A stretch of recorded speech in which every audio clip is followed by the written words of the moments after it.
News पहुंचाएगा हर खबर आप तक।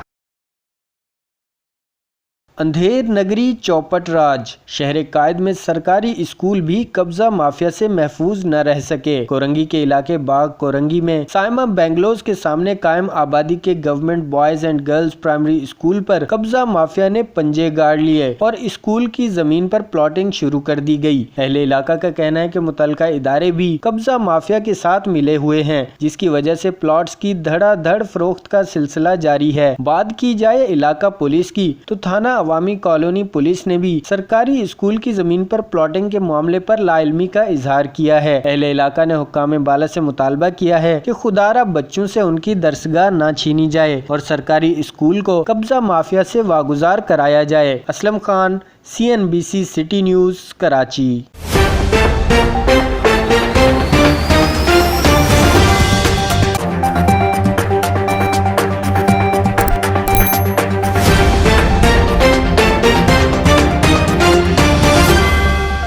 CNBC सिटी न्यूज पहुंचाएगा हर खबर आप तक।